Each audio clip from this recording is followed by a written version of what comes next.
ورجعنا لكم تاني مستمعينا الأعزاء، ويمكن النهاردة من خلال الفترة فتحنا شبابيك الأمل وألقينا الضوء على العمل التطوعي في اسكندرية.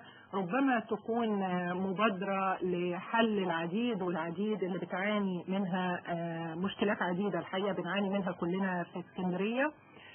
شفنا مسؤولين الملفات، مسؤولي القضايا المختلفة، نظرتهم لطرق الحلول سواء تقليدية أو غير تقليدية.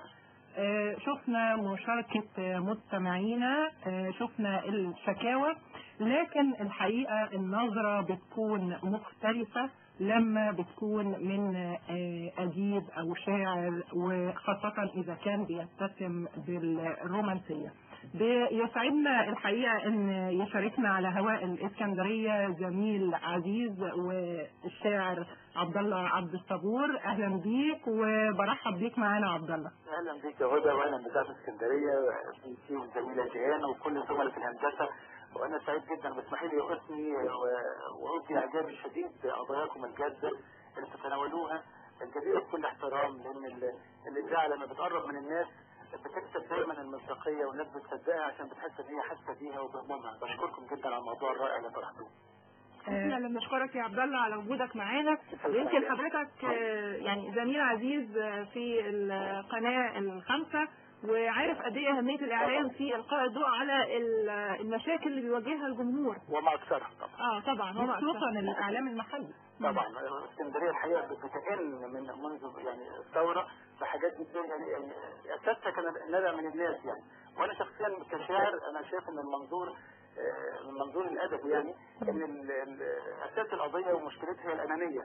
اللي بيعلي بال20 دور ده ما بيفكرش غير في نفسه، اللي شاغل الرصيف ومش مخلي الناس تعدي عشان الكافيتيريا بتاعته او المطعم بتاعه، ما بيفكرش غير في نفسه وغيره. يعني احنا بنعاني من احنا ما حدش مننا بيفكر في البلد خالص، كله بيفكر في نفسه في مصلحته الشخصيه. صحيح. انا دايما بقول يا عبد الله انه كل واحد فينا بيقعد يشتكي ويقول مش انا ده اللي جنبي، هو في الحقيقه انه احنا كلنا مشتركين في المشكله اللي احنا عايشينها. حقيقي فعلا. انا يمكن عبرت عن الكلام ده في ابيات سمحتوا لي اقولها سريعا. صعب ان احنا يكون معانا شاعر زي حضرتك وما نسمعش قصيده يعني. انا بقول لاولاد اسكندريه اللي انا واحد منهم وبعتز بكده، ولا تبقوا صحيح ولادها ولا تبقى اسكندريه غير لو فكرتوا فيها وتوحدت القضيه. ليه ناس فردت جناحها بتعيش دايما لروحها، وقلوب على الارض واقفه بتسد بيبان جروحها. لازم كل الايادي تتلاقى من جديد، ونحس ببعض تاني ونقرب البعيد. عايزين نحس ببعض يا دنيا الانسان، فرق السما من الارض، الحب من الحرمان. والدنيا مليانه ناس محتاجين للغير، وقلوبها عطشانه لإيدين تجود بالخير. احساسنا بيهم فرض، عايزين نحس ببعض. نتغير، لازم نتغير علشان نعدلها وتتغير. ما هي مش معقول بنت اسكندر تصبح حدوته ومش اكتر. الله. يمكن اجمل جمله قلتها يا عبد الله ان احساسنا بيهم فرض. حقيقي.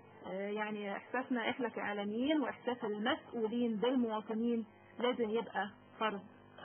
صحيح. اعجاب وتقدير لكم جميعا واشكركم جدا. شكرا جدا. شكرا جدا. يا خليل يا حبيبي